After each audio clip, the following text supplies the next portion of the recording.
Saudaraku, firman Tuhan ini biarlah membawa kita untuk percaya sungguh-sungguh bahwasanya mujizat Tuhan masih berlangsung. Bahwasanya penginjilan yang berhasil adalah penginjilan yang disertai dengan kuasa Tuhan, yang disertai dengan tanda-tanda, yang disertai dengan kesembuhan orang sakit, yang disertai dengan kebebasan yang terikat. Itulah dia macam penginjilan yang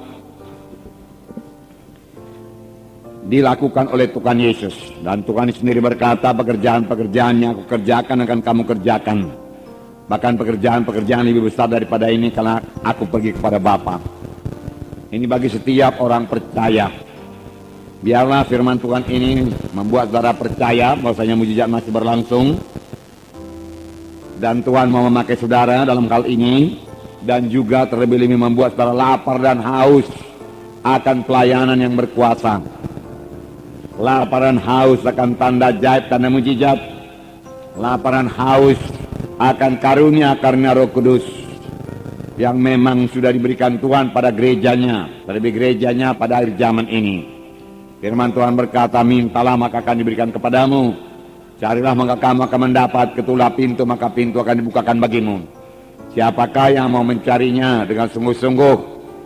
Nah, oleh sebab itu mari kita rindukan, saudaraku, kuasa dan tanda mujizat Tuhan ini. Jangan puas, saudaraku, dengan pelayanan yang biasa-biasa saja.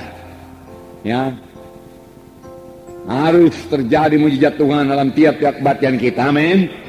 Karena Tuhan kita ajaib adanya. Kalau saudara membaca kitab Kisah Para Rasul, karena itu kisah perbuatan dari Roh Kudus. Amin. Ya, mujizat Tuhan banyak kali terjadi dalam Kisah Para Rasul. Dan biarlah pada akhir zaman ini lebih banyak lagi mujizat Tuhan. Amin. Kita akan membaca Kisah Rasul pasal 8 ayat 1 sampai 13. Haleluya.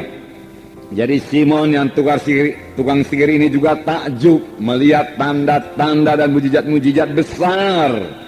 Tanda-tanda yang besar, mujizat-mujizat yang besar terjadi. Jadi banyak tanda, banyak mujizat. Amin. Banyak penyataan-penyataan Roh Kudus harus terjadi dalam pelayanan kita. Pelayanan Filipus ini juga dikatakan mereka mendengarkan firman Tuhan. Tapi mereka bukan hanya sekedar mendengar saja, mereka juga melihat tanda-tanda yang diadakannya. Setelah mereka mendengar firman Tuhan dan melihat tanda-tanda yang diadakannya, tanda mujizat yang tidak bisa dilakukan dengan kekuatan manusia, mereka dengan bulat hati menerima apa yang diberitakannya itu. Sebab dikatakan dari banyak orang keluarlah orang-orang yang kerasukan, keluarlah roh-roh jahat itu dengan suara keras, berteriak dia. Setan bisa berteriak memakai mulut orang yang kerasukan itu. Dan banyak orang lumpuh dan banyak orang timpang. Bukan sedikit, banyak. Biarlah kita merindukannya.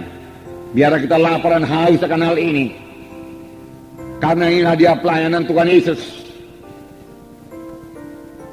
Dan Tuhan Yesus berkata, pekerjaan yang aku kerjakan akan kamu kerjakan.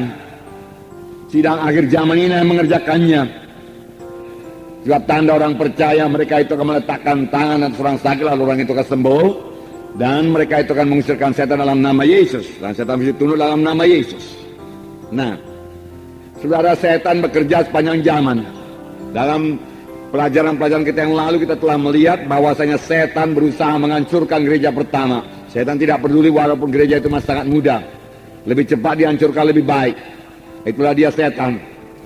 Ya, pada waktu terjadi mujizat Tuhan, orang lumpuh disembuhkan, saudaraku. Kemudian mereka mengancam rasul-rasul dan berkata kepada Petrus dan Yohanes, jangan lagi mengajar dalam nama Yesus. Kami tangkap engkau. Kami punya kuasa menangkap engkau. Kalau engkau mengajar lagi dalam nama Yesus, diancam.